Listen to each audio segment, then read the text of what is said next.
तेज रफ्तार खबरों के बुलेटिन पंचनामा के साथ हाजिर है हम 5 एंकर्स। मैं रुमाना इसार खान। बात करेंगे बाढ़ से बदहाल गुजरात की। नमस्कार, आपके साथ मैं हूं शगुन शर्मा। पीएम मोदी ने नई संसद के अशोक स्तंभ का अनावरण कर दिया है, जिस पर अब सियासी विवाद भी शुरू हो गया है। नमस्कार, मैं अखिलेश आनंद हूं। सीएम योगी आदित्यनाथ के जनसंख्या वाले बयान पर वार पलटवार शुरू हो गया है। नमस्कार, मैं हूं आपके साथ सोनल। तमिलनाडु में जयललिता की पार्टी में कब्जे को लेकर घमासान तेज हो गया है।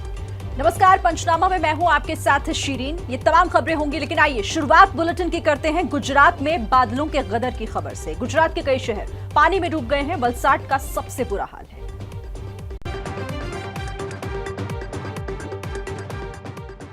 गुजरात में बादलों का गदर सबसे ज्यादा वलसाड में नजर आ रहा है।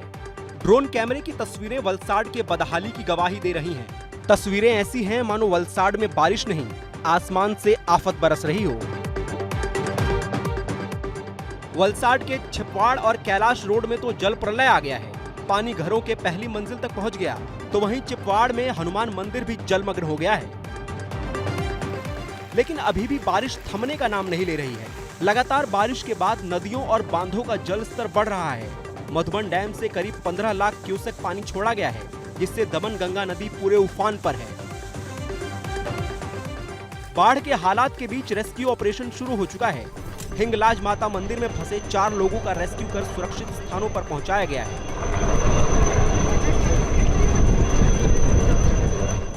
वलसाड समेत गुजरात के 8 जिलों में रेड अलर्ट है। इसी बीच सीएम भूपेंद्र पटेल ने बैठक कर हालात की समीक्षा ली है। पीएम मोदी ने भी फोन कर सीएम से हालात की जानकारी ली है। हर संभव मदद का भरोसा जताया है।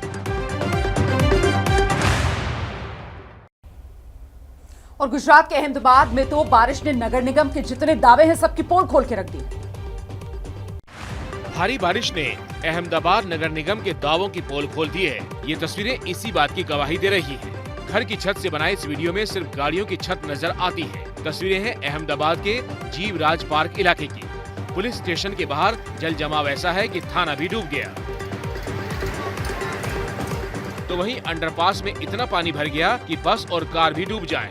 जिसके बाद शहर के ज्यादातर अंडरपास को बंद करना पड़ा है। बारिश का पानी सड़कों से होता हुआ सोसाइटी के अंदर तक पहुंच गया है। अहमदाबाद के प्रहलाद नगर के ब्रज बिहार सोसाइटी में तो पार्किंग में खड़ी गाड़ियां ही डूब गयी। मौसम की मार से अहमदाबाद में चौतरफा तबाही मची है। घूमा नदी क्षेत्र में तो बारिश के कारण ये पेड़ धराशायी हो गया और पेड़ के नीचे एक कार का कचूमर निकल गया। अहमदाबाद में आसमानी आफत के बीच रेस्क्यू ऑपरेशन तेज किया गया है। इसनपुर इलाके में दमकल विभाग ने 48 लोगों का रेस्क्यू किया।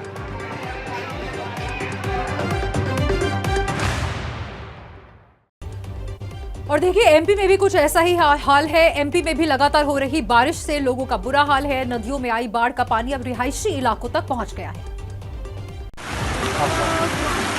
आजा, आजा, आजा, आजा, आजा। अरे वो नहीं रोकेगा। पानी का बहाव इतना ज्यादा है कि भारी भरकम ऑटो भी बह गया। तस्वीरें मध्य प्रदेश के विदिशा की हैं। आजा, आजा, आजा, आजा, आजा। अब विदिशा के वृद्ध आश्रम की तस्वीरें देखिए, जहां पानी अंदर घुस चुका है और लोग पानी के बीच ही बैठे हैं।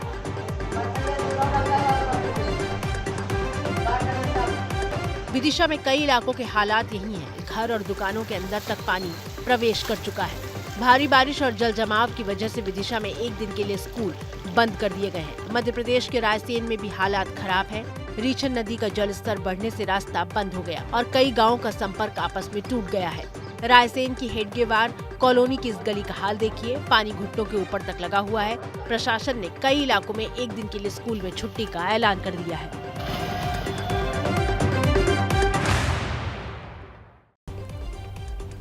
उधर महाराष्ट्र के नासिक में गोदावरी नदी के बढ़ते जलस्तर से बाढ़ जैसे हालात बन गए हैं। ड्रोन कैमरे से ली गई तस्वीरें देखिए, नासिक की बदहाली की कहानी बयां करती हैं। नासिक में चारों तरफ पानी ही पानी नजर आ रहा है। पानी नदी से निकलकर शहर में घुस गया है।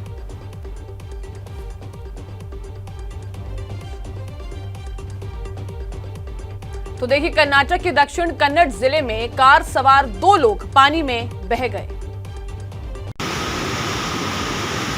भारी बारिश के बाद बांध से पानी छोड़े जाने की ये तस्वीरें कर्नाटक के मांड्य जिले में कृष्णा राजा सागर बांध की हैं। बेंगलुरु में बारिश के बाद आई बाढ़ से सबसे ज्यादा मार निचले इलाकों में पड़ रही है। निचले इलाकों में लोगों के घरों में पानी घुस गया है। लगातार हो रही बारिश की वजह से लोगों के घर भी टूट गए। दक्षिण कन्नड़ में तो हाईवे पर बारिश की वजह से अचानक एक कार सड़क से फिसलकर नाले में जा गिरी। रेस्क्यू ऑपरेशन में कार को निकाल लिया गया। बताया जा रहा है कि कार सवार 2 लोगों की मौत हो गई है।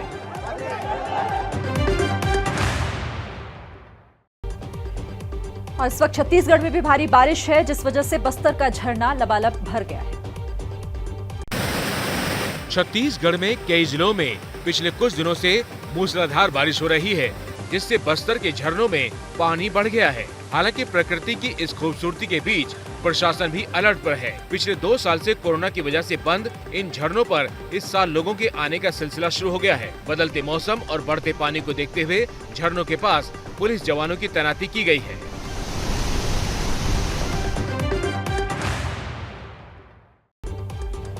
और कुदरत की तबाही के बाद एक बार फिर से आज से अमरनाथ यात्रा शुरू हो गई है। अमरनाथ गुफा के पास हादसे के बाद एक बार फिर पहलगाम के रास्ते यात्रा शुरू हो गई है। यात्रा के लिए सेना ने रास्ता तैयार किया है। करीब 7,000 लोग यात्रा के लिए रास्ते पर हैं। जम्मू में रुकने के बाद वहां से भी यात्रा के लिए नया जत्था रवाना हुआ।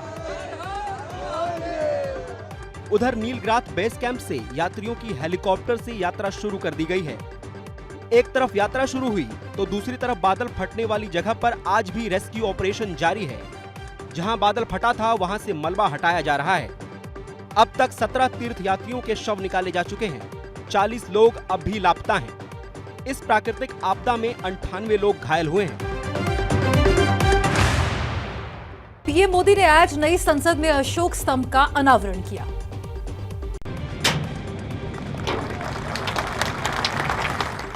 बीस फीट ऊंचाई, 9,500 किलो वजन। संसद भवन पर लगे इस विशालकाय अशोक स्तंभ का प्रधानमंत्री नरेंद्र मोदी ने अनावरण किया। इस स्तंभ को कांस्य से बनाया गया है। इसके सपोर्ट के लिए करीब 6,500 किलोग्राम वजन वाले स्टील की एक सहायक संरचना का भी निर्माण किया गया है। प्रधानमंत्री नरेंद्र मोदी ने संसद भवन के निर्माण कार्यों का जायजा लेने के दौरान काम में जुटे श्रमिकों से भी बातचीत की और उनका हालचाल जाना। आपका तो किसी को कोरोना वोरोना की दिक्कत नहीं है, सब नियमों का पालन किया। अच्छा, वैक्सीनेशन हो गया सब। पीएम मोदी के साथ लोकसभा अध्यक्ष ओम बिरला भी नए संसद भवन में पहुंचे थे। बताया जा रहा है कि अगले शीतकालीन सत्र को नए संसद भवन में करवाने का लक्ष्य रखा गया है। प्रधानमंत्री नरेंद्र मोदी ने अशोक स्तंभ का अनावरण किया तो ओवैसी इसमें भी राजनीति खोज कर ले आए। प्रधानमंत्री की तरफ से अशोक स्तंभ के अनावरण पर AIMIM के अध्यक्ष असदुद्दीन ओवैसी ने ऐतराज जताया है। संविधान संसद, सरकार और न्यायपालिका की शक्तियों को अलग अलग करता है। सरकार के प्रमुख तौर पर संसद की इमारत के ऊपर प्रधानमंत्री को राष्ट्रीय प्रतीक का अनावरण नहीं करना चाहिए था। लोकसभा के स्पीकर लोकसभा की नुमाइंदगी करते हैं और वो सरकार के अधीन नहीं है। प्रधानमंत्री ने सभी संवैधानिक मर्यादाओं का उल्लंघन किया है। ओवैसी के इस ट्वीट पर बीजेपी ने पलटवार किया है। अपनी मजलिस बनाए रखने के लिए और चलाए रखने के लिए वो सदा सर्वदा देश के राजनैतिक, नैतिक, सामाजिक, सांस्कृतिक, संवैधानिक मूल्यों पर आक्रमण करते रहते हैं। वो आदतन और फितरतन करते हैं। तो देखिए, जनसंख्या को लेकर यूपी के सीएम योगी आदित्यनाथ के बयान पर ओवैसी भड़क गए हैं। इस बात को ध्यान में रखना होगा कि जनसंख्या नियंत्रण का कार्यक्रम सफलतापूर्वक आगे बढ़े, लेकिन जनसांख्यिकी असंतुलन की स्थिति भी न पैदा होने पाए। ऐसा नहीं कि किसी वर्ग की आबादी बढ़ने की स्पीड, उनका प्रतिशत ज्यादा हो और यह एक चिंता का विषय है। रिलीजियस डेमोक्रेसी पर इसका विपरीत असर पड़ता है, फिर वहां पर एक समय के बाद अव्यवस्था और अराजकता जन्म लेने लगती है। जनसंख्या दिवस के मौके पर सीएम योगी की इस चिंता ने सियासी भूचाल ला दिया है। सबसे पहले ओवैसी ने इस पर प्रतिक्रिया दी। असदुद्दीन ओवैसी ने कहा, संघी फेक न्यूज फैलाने में समय बिताएंगे। सच्चाई ये है कि मोदी के शासन में भारत के युवा और बच्चों का भविष्य अंधकार में है। भारत के कम से कम आधे युवा बेरोजगार हैं।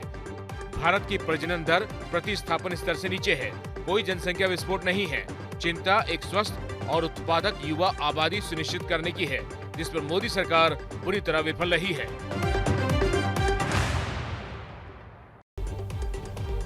और अब बात झारखंड की, जहां स्कूल की छुट्टी का दिन बदलने की जांच के आदेश दिए गए। ये मामला है झारखंड के जामताड़ा जिले का, जहां स्थानीय स्तर पर प्रशासन ने स्कूलों में छुट्टी का दिन रविवार से बदलकर शुक्रवार कर दिया। मामला मीडिया में आ जाने के बाद सोरेन सरकार की नींद खुली और राज्य के शिक्षा मंत्री जगन्नाथ महतो ने जिले के अफसरों से पूरी रिपोर्ट मांगी। मंत्री ने आदेश दिया कि छुट्टी का दिन तय करने का फैसला स्थानीय स्तर पर कोई कमेटी या प्रशासन नहीं करेगा, बल्कि सरकार तय करेगी। मंत्री ने एक हफ्ते में पूरी रिपोर्ट मांगी है और दोषियों पर कार्रवाई की बात कही है। बताया जाता है कि जामताड़ा में मुस्लिम आबादी ज्यादा होने की वजह से प्रशासन ने अपने स्तर पर यह फैसला लिया, जो विवाद का कारण बन गया। बीजेपी ने कहा है कि इस पूरे मामले को संसद के सत्र में उठाएंगे। पंचनामा में आगे बढ़ते हैं और अब बात कर लेते हैं आर्टिफिशियल इंटेलिजेंस की। जी हां, अब आर्टिफिशियल इंटेलिजेंस के जरिए देश की सरहदों की रक्षा होगी। देश की पहली AI in defence sector exhibition का आयोजन किया गया है। खुद रक्षा मंत्री राजनाथ सिंह ने इस एग्जीबिशन का उद्घाटन किया और इस मौके पर यहाँ पर 75 ऐसी टेक्निक्स और प्रोडक्ट्स जो कि आर्टिफिशियल इंटेलिजेंस पर आधारित हैं, उनकी एग्जीबिशन यानी कि प्रदर्शनी लगाई गई है। हम जब यहाँ पर पहुंचे हैं तो यहाँ पर देखते हैं कि अलग अलग स्टॉल्स पर एक ये देखिए, ये रेल माउंटेड एक रोबोट टाइप एक जो सिस्टम है दिखाई दे रहा है। इस डिवाइस को नाम दिया है साइलेंट सेंट्री का नाम दिया गया है। ये रोबोट जो है ऑटोनॉमसली पेट्रोल करता है, 1 से 5 किलोमीटर की दूरी पर ऑटोनॉमसली पेट्रोल करता है और इसके साथ में ऑटोनॉमसली चार्जिंग सिस्टम है। तो जब इसका ऑपरेशन हो रहा है तो टोटली ह्यूमन फ्री ऑपरेशन है इसका। इसमें AI जो है वो इंट्रूजन डिटेक्शन के लिए इस्तेमाल हो रहा है। जब रोबोट आपका पेरीमीटर पे मूव करेगा तो जैसे ही आपको इंट्रूडर दिखेगा, ये रोबोट उसके ऊपर बाउंडिंग बॉक्स बनाता है, उसकी फोटोज़ लेता है। इसके अंदर object detection, tracking, identification, face recognition and data analytics चलता है। आपको बता दें कि कल पीएम के दौरे से पहले झारखंड के देवघर में आज शाम 7 बजे 1 लाख दिए जलाए जाएंगे। ढोल नगाड़ों के साथ सिर पर साफा बांधकर सांसद निशिकांत दुबे लोगों को पीएम मोदी के कार्यक्रम का न्योता बांट रहे हैं। तस्वीरें बाबा की नगरी देवघर की हैं, जहां कल प्रधानमंत्री नरेंद्र मोदी बाबा बैद्यनाथ धाम में पूजा करने वाले हैं। मोदी पहले पीएम होंगे जो देवघर मंदिर में पूजा करेंगे। मोदी यहां कल देवघर एयरपोर्ट का उद्घाटन भी करेंगे। प्रधानमंत्री कल 16,000 करोड़ की योजनाओं की सौगात झारखंड को देंगे। झारखंड के बाद पीएम मोदी पटना जाएंगे और बिहार विधानसभा के शताब्दी समारोह समापन कार्यक्रम में शामिल होंगे।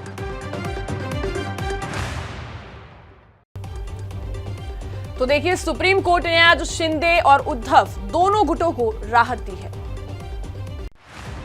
सुप्रीम कोर्ट ने आज शिंदे और उद्धव दोनों गुटों को राहत दे दी है। शिंदे गुट के विधायकों के खिलाफ सुनवाई में अभी वक्त लगेगा, तो दूसरी ओर महाराष्ट्र विधानसभा के स्पीकर उद्धव गुट के विधायकों के खिलाफ किसी तरह की कार्रवाई नहीं कर सकेंगे। पिछले महीने जब शिवसेना में टूट का ड्रामा चल रहा था, तब डिप्टी स्पीकर ने शिंदे गुट के विधायकों को नोटिस भेजा था, जिसके खिलाफ शिंदे गुट सुप्रीम कोर्ट गया था।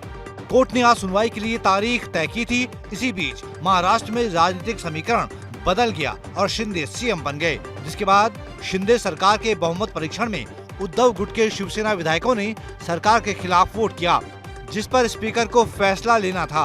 अब अगली सुनवाई तक कोई फैसला नहीं लिया जा सकेगा।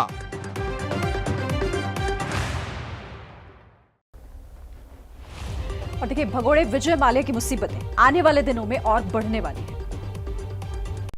2016 से देश से फरार विजय माल्या को सुप्रीम कोर्ट ने अवमानना का दोषी करार दिया है। कोर्ट ने सजा का ऐलान करते हुए भगोड़े विजय माल्या पर 2,000 रुपए का जुर्माना और 4 महीने की सजा सुनाई है। दरअसल 2017 में माल्या ने कोर्ट के आदेश का उल्लंघन करते हुए अपने बच्चों के विदेशी अकाउंट में करीब 317 करोड़ रुपए ट्रांसफर किए और कोर्ट से संपत्ति का सही ब्यौरा छुपाया था। कोर्ट ने इस मामले में अब सख्त आदेश देते हुए कहा कि अगर माल्या 4 हफ्ते के अंदर ये पैसा वापस नहीं करते तो उनकी संपत्ति जब्त की जाए। माल्या ने न सिर्फ विदेशी खातों में पैसे ट्रांसफर करने को लेकर कोर्ट को गलत जानकारी दी, बल्कि पिछले 5 साल से कोर्ट में पेश न होकर लगातार कोर्ट की अवमानना कर रहे थे।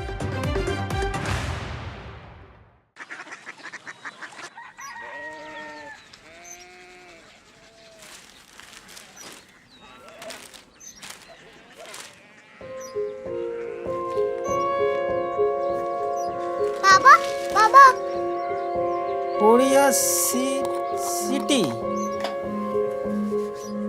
जानी ना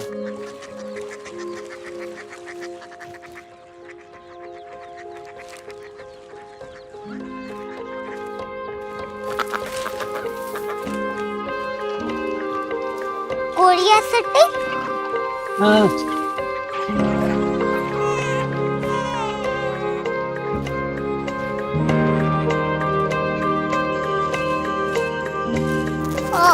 कोरिया सिटी कहाँ पे है? शहर अंग्रेजी लगे हैं।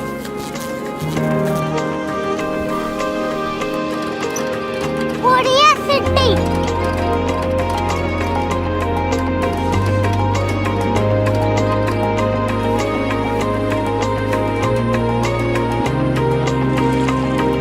वो बहुत दूर है।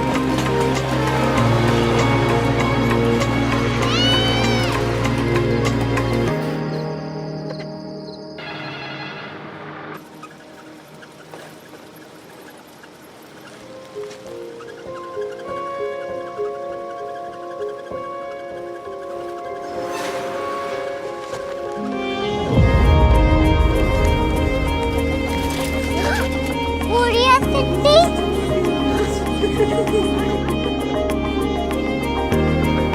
दुनिया कुछ लोग बड़े होते हैं। कोरिया सिटी कहाँ है? प्रोफेसर साहब को पता होगा। हो ये छोटा वाला ग्लोब लगता है और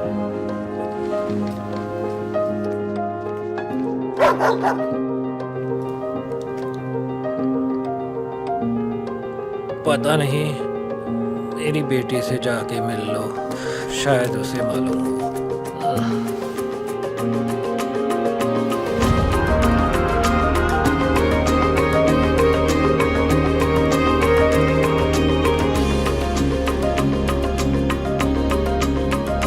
हाय, बाबा ने भेजा है। Come here.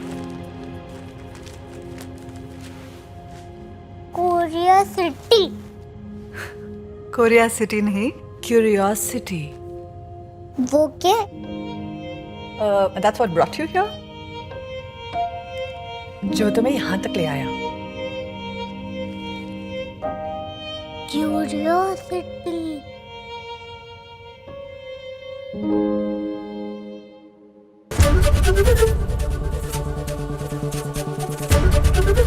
एबीपी न्यूज आपको रखे आगे।